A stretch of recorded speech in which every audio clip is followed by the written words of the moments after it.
नमस्कार, आप देख रहे हैं महाबहस। मैं हूं अजय। तो क्या ये 25 साल बाद फिर से दुश्मनी जो रिटर्न हुई है, दुश्मनी की जो वापसी हुई है, तो महागठबंधन बनाने वालों में क्या फिर से अब छिड़ चुका है महायुद्ध? दोनों ओर से अब हो रहे हैं तीखे हमले, मच गई है मारकाट। कल एसपी ने बीएसपी के आधा दर्जन विधायकों का शिकार किया, तो आज गुस्से से मतवाले हाथी का पलटवार हुआ। 25 साल पहले हुए गेस्ट हाउस कांड का जिक्र तक कर दिया, तो महागठबंधन को सबसे बड़ी भूल बताया। माया ने ऐलान कर दिया कि अब मकसद सिर्फ एक है, जवाबी हमला और बदला, एसपी को हर हाल में हराना। और कह दिया कि इसके लिए चाहे तो जो करना पड़े करेंगे, बीजेपी से हाथ मिलाना पड़े वो भी करेंगे, मगर एसपी को जरूर हराएंगे। अब सवाल यह है कि इसके क्या क्या मायने हो जाते हैं। ये जो 2020 में दुश्मनी पैदा हो रही है, 2022 में क्या रंग लाएगी? आज महाबहस इसी पर।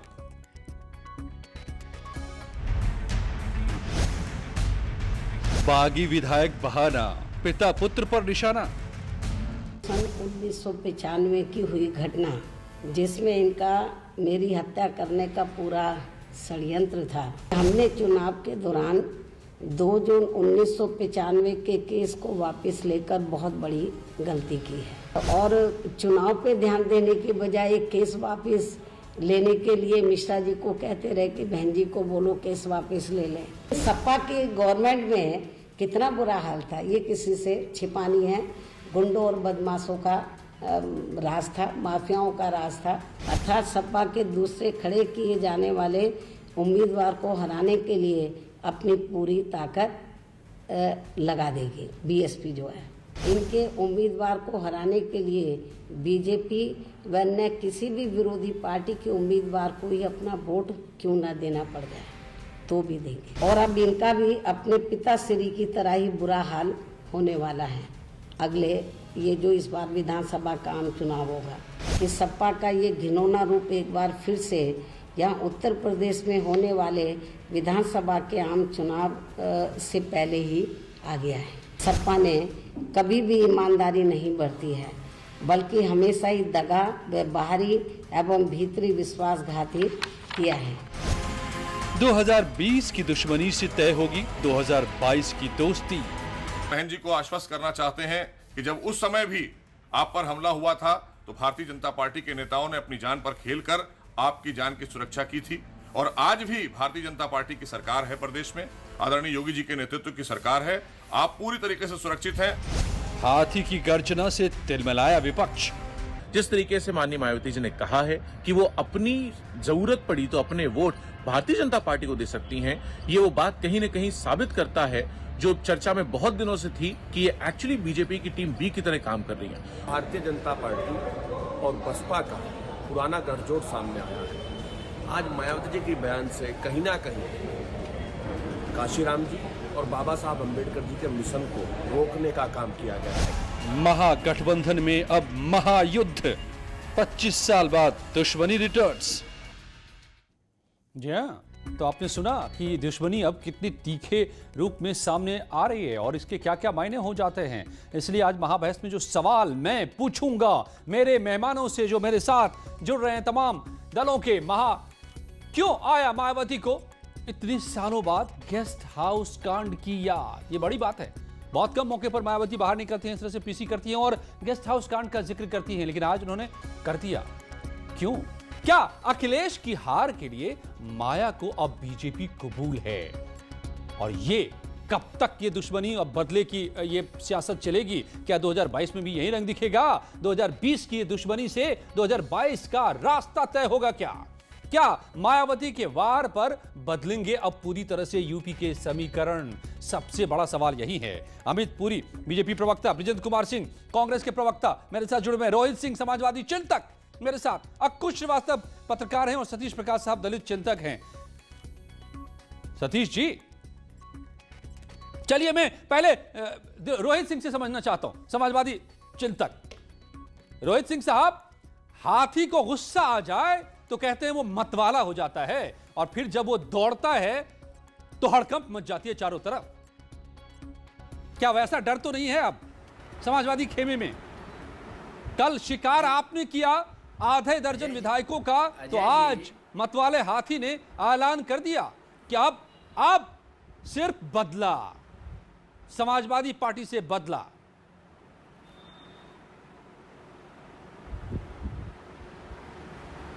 रोहित सिंह जी, चींटी भी कभी कभी हाथी के सूंड में जब आपको आवाज मिल रही है अजय जी हमारी? अब मिल रही है जी, बिल्कुल मिल रही है।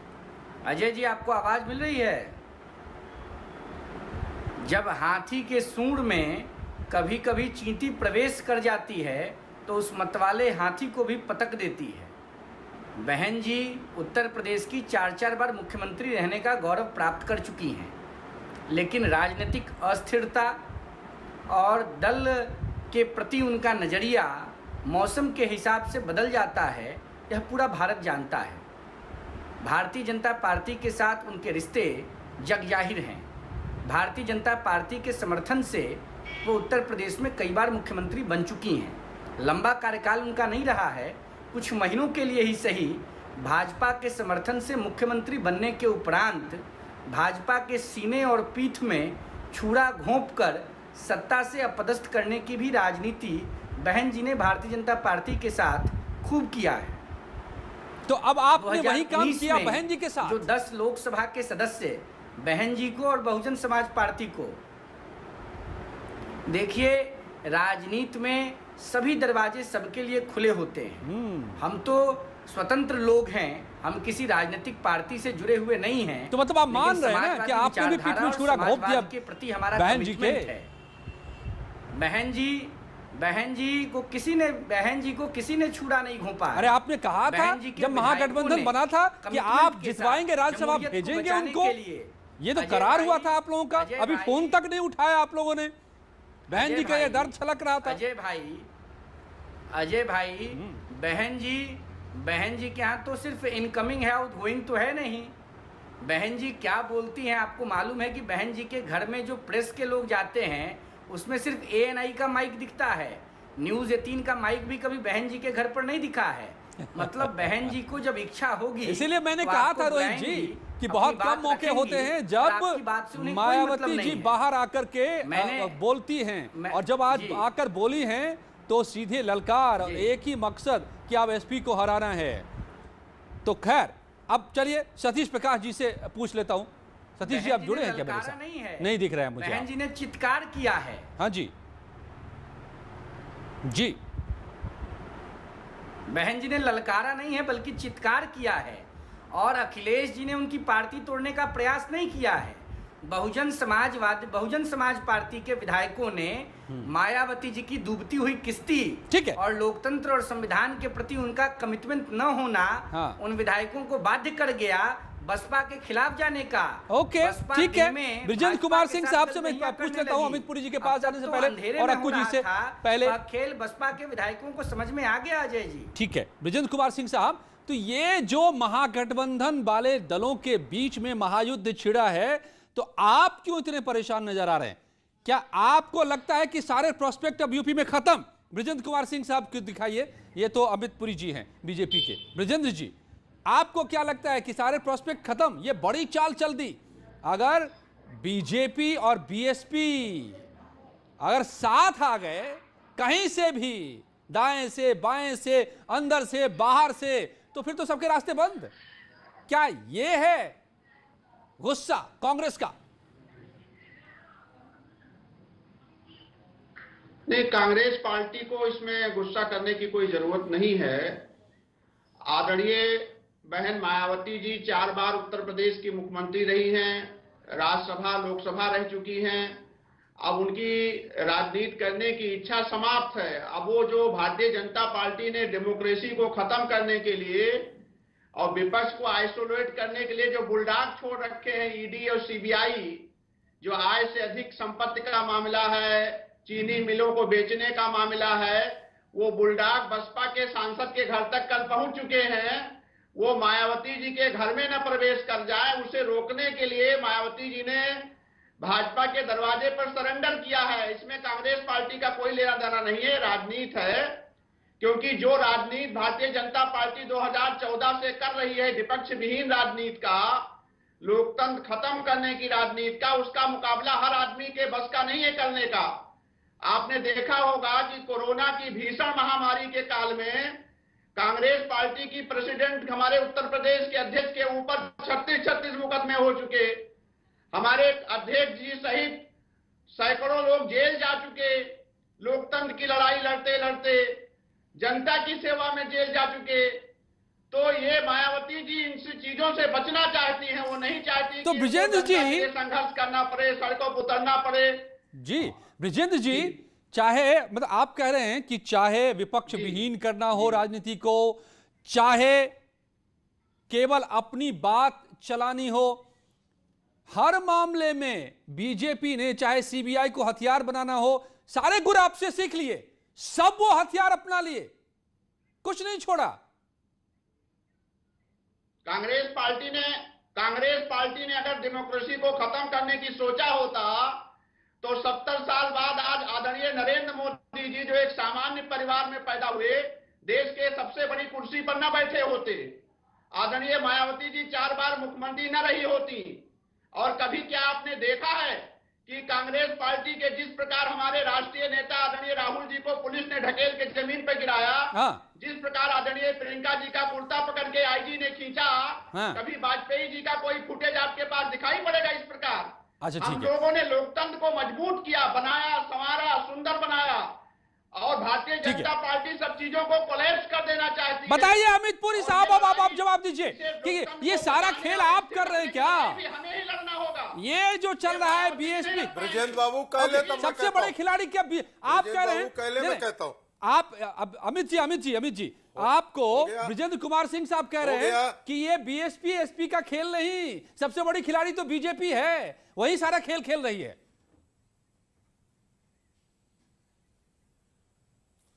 देखिए, कांग्रेस का दंभी चेहरा आज सामने फिर आया कि भारतीय जनता पार्टी की सरकार केंद्र में बनी है तो ये कांग्रेस पार्टी की देन है। श्री नरेंद्र मोदी देश के प्रधानमंत्री हैं तो ये कांग्रेस की देन है। अरे गनीमत है, इन्होंने ये नहीं कहा कि ट्रंप को हमने राष्ट्रपति अमेरिका का बनवाया, ये भी कांग्रेस की देन है। और अमेरिकन कांग्रेस सेनेट को भी ये कांग्रेस का पर्यायवाची मान सकते थे। कांग्रेस की बुद्धि विवेक, कांग्रेस के बुद्धि विवेक के ऊपर मैं आपकी बात के बीच में नहीं बोल रहा था। और अगर ये ऐसा चलेगा तो पूरी डिबेट भर चिल्ला चिल्ली चलेगी। और अमेरिकन कांग्रेस की सेनेट को भी अगर ये पर्यायवाची मान ले कांग्रेस का, तो कांग्रेस के बुद्धि विवेक पर मुझे कोई चर्चा नहीं करनी। ये कह रहे थे कि बीएसपी के प्रति भाजपा की नरमी है। आज की तारीख में मुख्तार अंसारी बीएसपी के एमएलए हैं और मुख्तार को पेशी पर आने से रोकने के लिए अमरिंदर सिंह और पूरी कांग्रेस पार्टी ने ताकत लगा दी। कृष्णानंद राय जी की पत्नी श्रीमती अलका राय जी, जो उत्तर प्रदेश की विधायिका भी है, उन्होंने प्रियंका जी को चिट्ठी लिखी है। और ट्विटर करने वाली कांग्रेस आज मौन है। बताएं किसके क्या रिश्ते हैं? मुख्तार के एजेंट के रूप में कौन काम कर रहा है? वो सरकार जिसमें मुख्तार अंसारी जी आपको घेर लिया अमित पुरी जी ने, ये तो उलट दिया। वो सरकार आपको खड़ा कर दिया बीएसपी के साथ। उस सरकार के कांग्रेस साथ थी, पालकी की कार थी और यूपीए 1 यूपीए 2 की सरकार का समर्थन भी ले रही थी। और हम जो बुलडोजर चला रहे हैं, हम बीएसपी के साथी हैं। अच्छा ठीक है, लेकिन अमित पुरी जी वो इसलिए ना, अरे अमित पुरी जी सुनिए, ऐसा इसलिए कह रहे हैं ब्रिजेंद्र जी कि फायदा तो आपका हो रहा है ना। एसपी बीएसपी लड़ेगी, बीएसपी आपको समर्थन कर देगी, जो अब कह दिया बहन जी ने, अब तो खेल खुल गया है साफ तौर पे, तो फायदा तो आपका हो गया ना, तो आप ही हुए ना सबसे बड़े खिलाड़ी। अरे अजय जी एक लाइन की बात सुन लीजिए, अजय जी एक लाइन की बात सुन लीजिए। एक उत्तर प्रदेश की राज्यसभा की सीट बीजेपी ने नहीं लड़ी, एक उत्तर प्रदेश की राज्यसभा की बीजेपी ने सीट नहीं लड़ी। सारा गैर भाजपावाद जो कर्नाटक के विधानसभा सौदा से लेकर के कलकत्ता के ब्रिगेड ग्राउंड तक हाथ उठा के खड़ा हुआ था, आज वो गैर बसपावाद, गैर कांग्रेसवाद और गैर सपावाद में परिवर्तित हो गया। तो कितनी खोखली राजनीति करते हैं नॉन एजेंडास की राजनीति करते हैं, पर्सनैलिटी कल्ट की राजनीति करते हैं। इसका आज एक जायरा आपके सामने हो गया। ठीक है, देश की ओके, जनता अंकुश को श्रीवास्तव पता साहब, लग गया इशू छोड़िए। बेस वैल्यू बेस पॉलिटिक्स कौन करता है और खोखली राजनीति कौन करता है। अंकुश श्रीवास्तव जी, आप तो वरिष्ठ पत्रकार हैं, आप तो एक स्वतंत्र चिंतक हैं। न जाने कहां सतीश प्रकाश जी फंस गए, दलित चिंतक। आज वो उनको यहां सामने होना चाहिए था। मायावती जी का ये गुस्से से तमतमाया चेहरा बहुत कम हमने देखा है। आज उन्होंने जो ऐलान किए हैं वो अपने आप में चौंकाने वाले हैं अक्कू जी। और उनको याद आ गई उस कांड की 25 साल पहले जो हुआ था, गेस्ट हाउस कांड, और सबसे बड़ी भूल महागठबंधन को बनाना। तो अब कहा है उन्होंने कि एक ही मकसद है, समाजवादी पार्टी को हराना, चाहे हाथ बीजेपी से मिलाना पड़े। तो ये तो राजनीति पलट जाएगी यूपी की। ये तो पूरा का पूरा लैंडस्केप चेंज हो जाएगा यूपी का। देखिए, भारतीय जनता पार्टी कभी भी उस समय की राजनीति नहीं करती है कि जो उसको तत्काल फायदा पहुंचाए। वो उससे 3 घर आगे का खेल खेलती है। शतरंज की बड़े खिलाड़ी वहां पर लगे होते हैं। अगर उनको एक मौका मिला है कि साहब सपा और बसपा का जो पहले ही बिखराव उनका शुरू हो गया है, तो उसमें अगर और तोड़ नजर आती है तो उसका फायदा राजनीति में तो ये उठाएंगे ही उठाएंगे। उनको साफ नजर आ रहा है 2022, और 2022 के लिए वो एक राज्यसभा की सीट क्या 3 राज्यसभा की सीट कुर्बान कर सकते हैं। तो अभी तो एक ही सीट का मामला होगा जिसमें वो किसी भी हालत में ये इस बात पर अब घोषणा हो गई है या अंदरूनी बातचीत पूरी चल रही है कि भारतीय जनता पार्टी हो सकता है जो उसके पास अतिरिक्त 24-25 वोट हैं वो बसपा को दे दिए जाएं और एक उनका सांसद वहां से नियुक्त होकर के आ जाए, जो कि पहले ये संभावना नहीं थी। हाँ, पीछे के द्वार से अगर सपा और बसपा में जो तात्कालिक राजनीति होती है, तात्कालिक लाभ हानि की जो राजनीति होती है, वो खतरनाक होती है। समाजवादी पार्टी ने सोचा कि तात्कालिक लाभ यहाँ से एक सीट हमसे हट करके बसपा से हट के हमारे पास आ जाए, 5-7 विधायकों को हम इधर से उधर कर लें तो काम चल जाएगा।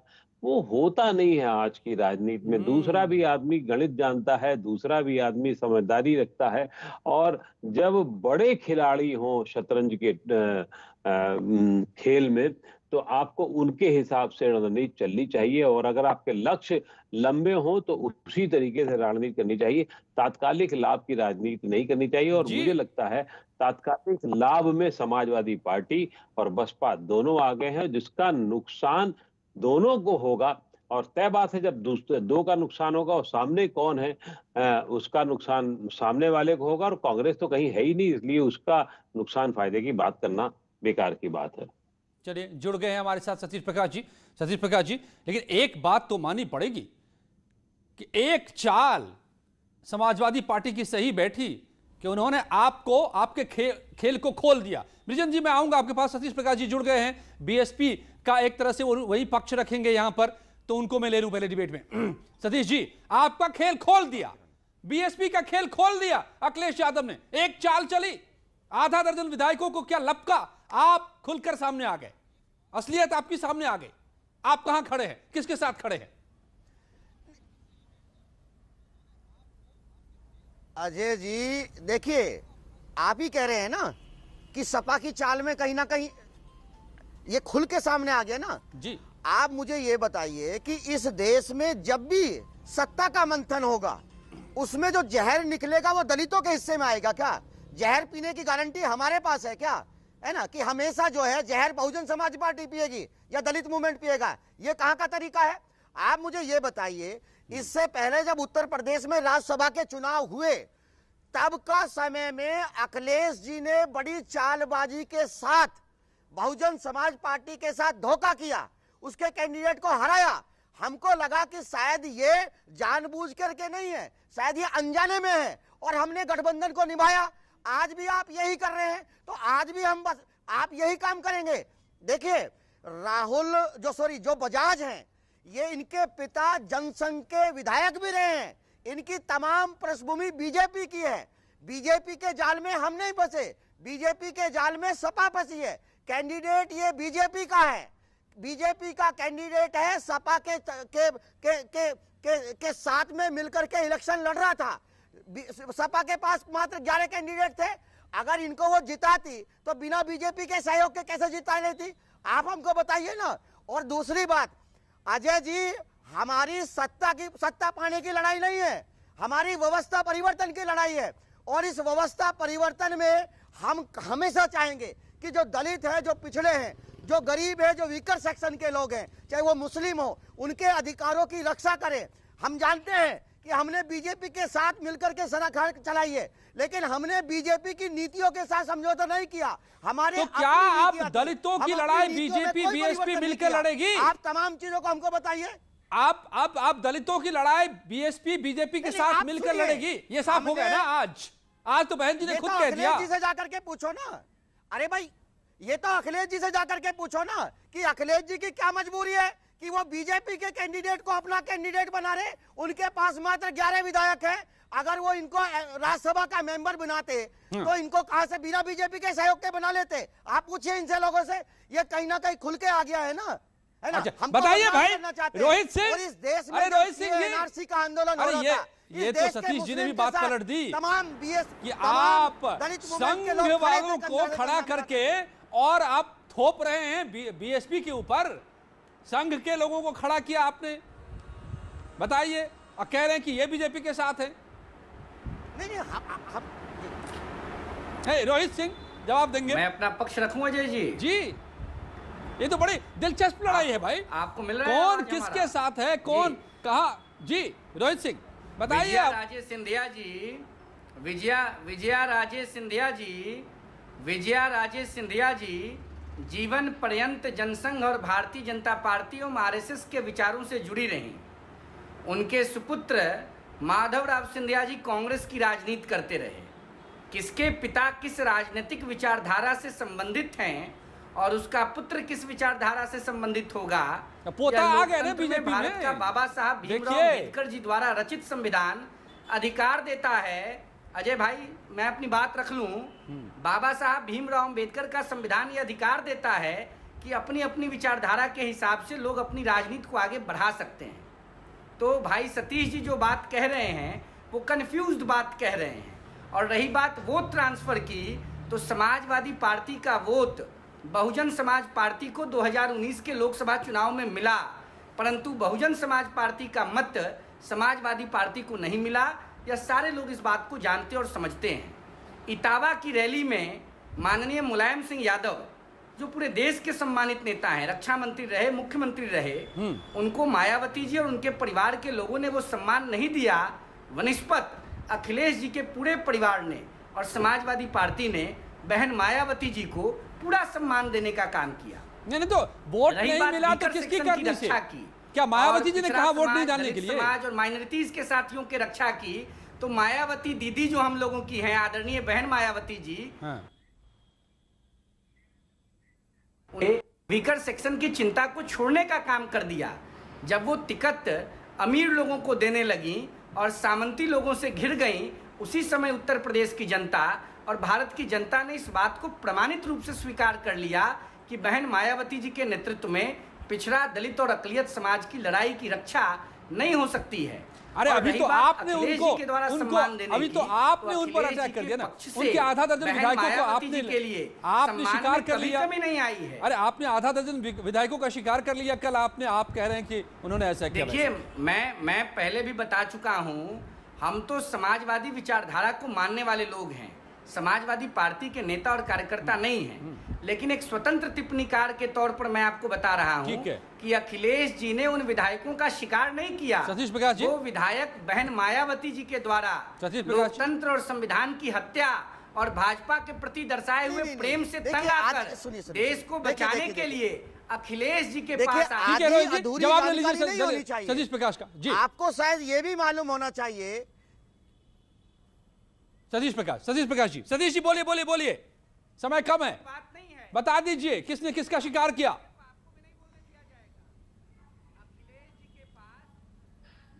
सतीश जी, आपको आवाज मिल रही है क्या? तो बोलिए, लगता है संपर्क टूटा। चलिए अमित पुरी जी, आप जवाब दीजिए। बहुत सारी बातें आपको ब्रिजेंद्र जी ने कह दी। ब्रिजेंद्र जी, आपकी बातों का, पहली बातों का जवाब ले लेते हैं अमित पुरी जी से। उन्होंने बहुत सारी बातें आपने कही थी।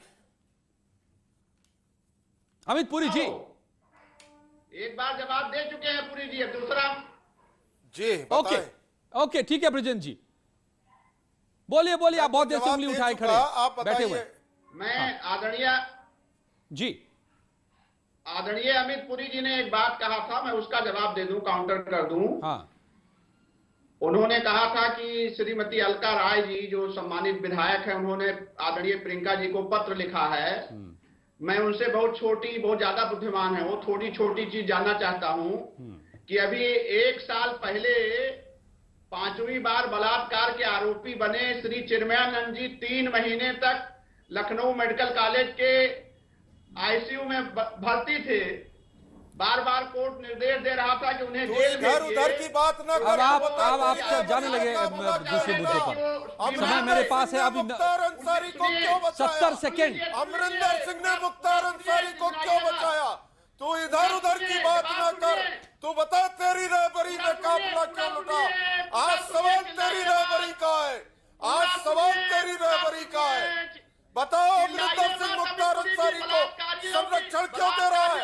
प्रियंका गांधी का क्या कनेक्शन है मुख्तार अंसारी के साथ? 10 जनपद क्यों संरक्षण दे रहा है मुख्तार अंसारी को? 10 जनपद मुख्तार अंसारी को क्यों संरक्षण दे रहा है? ये सवाल है मेरे पास उत्तर प्रदेश की जनता की अदालत में। आज उत्तर प्रदेश की जनता पूछ रही है मुख्तार अंसारी के संरक्षण करता कौन? क्यों मुख्तार अंसारी को अमरिंदर सिंह बचा रहे हैं? छोड़िए, सतीश प्रकाश जी जुड़ रहे हैं क्या? सतीश जी, अरे आप अपने जवाब दीजिए, सुन पा रहे हैं आप मुझे तो। सतीश प्रकाश, मुख्तार अंसारी के सवाल सतीश जी आप सुन पा रहे हैं क्या मुझे? अरे कहाँ किन मुद्दों पर चले गए भाई? छोड़िए सारे लोग। अंकुश श्रीवास्तव जी आप कंक्लूड कीजिए, मेरे पास समय नहीं है, कुछ ही सेकंड बचे। सतीश जी अभी भी नहीं सुन पा रहे लगता है। सतीश जी आप नहीं सुन पा रहे लगता है। सतीश जी सुन पा रहे क्या आप? नो। जिस तरीके की सतीश जी उसमें कहा थी, लेकिन ये बात सही है कि राजनीति, अरे चुप रहिए जरा आप लोग, सब लोग। भारत राजनीति जिस तरीके की चल रही है वो बहुत ही खराब है, और अब उसमें सिर्फ दिमागी खेल चलता है कि किसको क्या फायदा होने जा रहा है भविष्य में। मेरा ये मानना है कि भारतीय जनता पार्टी एक बहुत आगे की खेलने की तैयारी करती है, और उसके खेल में बाकी पार्टियां फंसती रहती हैं, और यहाँ पे भी ऐसा ही लग रहा है। किसका क्या खेल, अक्कू जी, बड़ी बात है ये, किसका क्या खेल। अब वो खेल खुलता नजर आ रहा है, जिसकी बात हमने परसों ही आपको बता दी थी कि खेल शुरू हो गया है। जलेबी पक रही है, अब वो जलेबी छनती दिखाई दे रही है।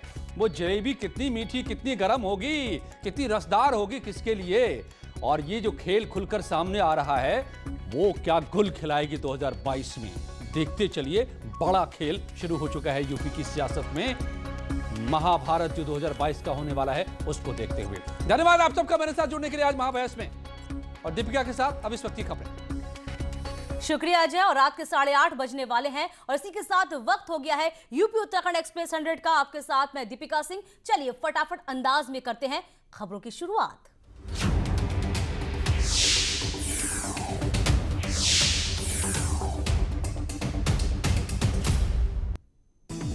बुलंदशहर में तेज रफ्तार कार बनी आग का गोला। कार सवार लोगों ने चलती कार से कूदकर बचाई अपनी जान। ललितपुर में एक 2 व्हीलर सर्विस सेंटर में लगी आग। कई गाड़ियां क्षतिग्रस्त। लोगों ने कड़ी मशक्कत के बाद आग पर पाया काबू। हरदोई में संदिग्ध परिस्थितियों में फसल के ढेर में लगी आग। किसान ने गांव के 3 लोगों पर लगाया आरोप। औरैया में खाना बनाते वक्त सिलेंडर में लगी भीषण आग। आज सारा सामान जलकर हुआ खाक। आगरा में झाड़ियों में अचानक आग लगने से हड़कंप मचा। मौके पर पहुंची फायर ब्रिगेड की टीम ने आग पर काबू पाया। हल्द्वानी के ट्रंचिंग ग्राउंड में फैले हजारों टन कूड़े में आग लगी है। ऐसे में इस ग्राउंड में लगी आग के कारण कूड़ा गाड़ियां इसमें कूड़ा नहीं फेंक पा रही। कासगंज में मकान गिरने से बचा हड़कंप, मकान के मलबे में 3 लोग दबे, अमापुरा रोड की घटना। आगरा में इलेक्ट्रिक आइटम के गोदाम में आग लगी है, गोदाम में रखा लाखों का सामान जलकर हुआ खाक। हापुड़ में एक